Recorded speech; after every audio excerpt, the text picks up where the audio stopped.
নমস্কার বন্ধুরা, আমার এই ভিডিওতে আপনাদের আবার স্বাগত। তো বন্ধুরা, পশ্চিমবঙ্গের কৃষকদের শস্যকে প্রাকৃতিক দুর্যোগের কারণে অর্থাৎ খরা, বন্যা এবং আবহাওয়ার বিভিন্ন সমস্যার কারণে ফসল নষ্ট হয়ে যায়।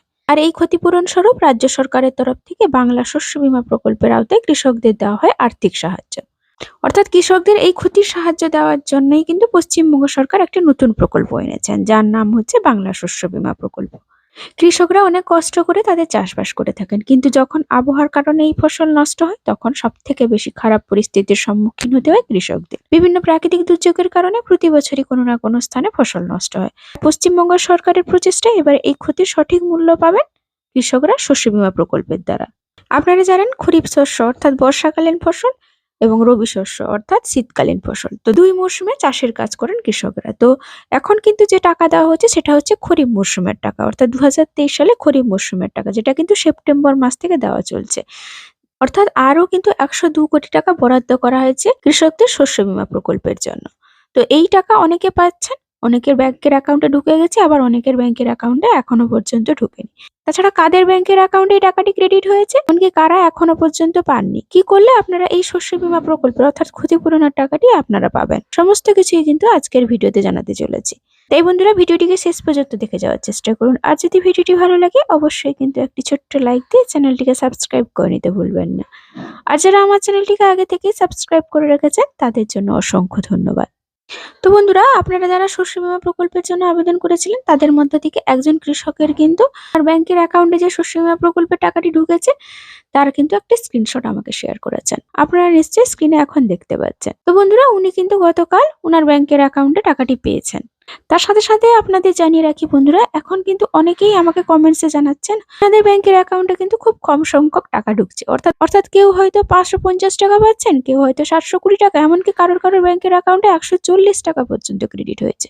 তো এত কম টাকা কেনই বা আপনাদের ব্যাংকের অ্যাকাউন্টে এখন ক্রেডিট করা হয়েছে? তাছাড়া যারা এখনো পর্যন্ত শস্য বীমা প্রকল্পের টাকাটি পাননি, আপনারা কবে পেতে চলেছেন? তো প্রথমে আপনাদের জানিয়ে রাখি বন্ধুরা, কেনই বা আপনাদের ব্যাংকের অ্যাকাউন্টে এত কম টাকা ক্রেডিট হয়েছে। তো বন্ধুরা, এখন যে কথাটি জানা যাচ্ছে যে আপনাদের হয়তো এলাকার ক্ষতির পরিমাণ কম, তাই কিন্তু আপনাদের ব্যাংকের অ্যাকাউন্টে কম টাকা ঢুকেছে। এমনকি হতে পারে যে আপনার হয়তো জমির পরিমাণ কম, এর জন্য কম টাকা ঢুকতে পারে। আরো একটি কথা যেটি হচ্ছে, যেহেতু স্যাটেলাইটের সাহায্যে আপনাদের ক্ষতির পরিমাণ কতটা যাচাই করা হয়, হতে পারে আপনার জমির ক্ষতির পরিমাণ বেশি থাকলেও আপনাদের জমির পাশাপাশি যদি ক্ষতির পরিমাণ কম থাকে তাহলে কিন্তু পারে, এই জন্য কিন্তু আপনার কিন্তু ক্ষতিপূরণের টাকা আপনি কম পেয়েছেন। তাছাড়া বন্ধুরা, এখন কিন্তু এই অসময়ে আবহাওয়ার জন্য কিন্তু আলু চাষের ব্যাপক পরিমাণে ক্ষতি হচ্ছে। তো এই নিয়ে কিন্তু আমাদের কৃষি দপ্তর থেকে কি জানানো হয়েছে, তো অসময়ে মেঘলা আকাশ আর চিন্তায় ফেলেছে কিন্তু আলু চাষিদের। বৃষ্টি হলেও আলু চাষে ব্যাপক ক্ষতির আশঙ্কা করছেন কৃষকরা।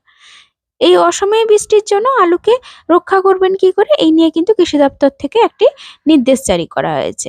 এই অসময়ে বৃষ্টি হয়ে গেছে বলে ধসা রোগ দেখা দিতে পারে, এই জন্যই কিন্তু অবশ্যই ধসা রোগ নিয়ন্ত্রণের জন্য জমিতে কীটনাশক স্প্রে করতে হবে।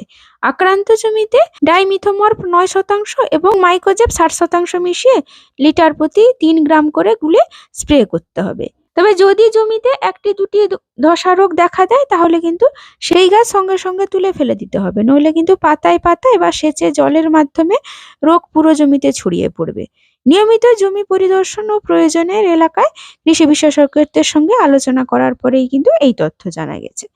তাছাড়া এখন আরো একটি খবর জানা যাচ্ছে যে অনেক কৃষকদের অ্যাকাউন্টে কিন্তু এখনো পর্যন্ত শস্য বীমা প্রকল্পের টাকা ক্রেডিট হয়নি, যদিও বা শস্য বীমা প্রকল্পের জন্য ওই কৃষকরা বারবার আবেদন করে চলেছেন। তবে সরকার মারফত যে খবরটি জানা যাচ্ছে যে আপনাদের ব্যাংকের অ্যাকাউন্টে কিন্তু এই ফেব্রুয়ারি মাসের মধ্যে শস্য বীমা প্রকল্পের টাকা ক্রেডিট হয়ে যাওয়ার সম্ভাবনা রয়েছে। তো বন্ধুরা, আজকের আপডেট এইটুকু।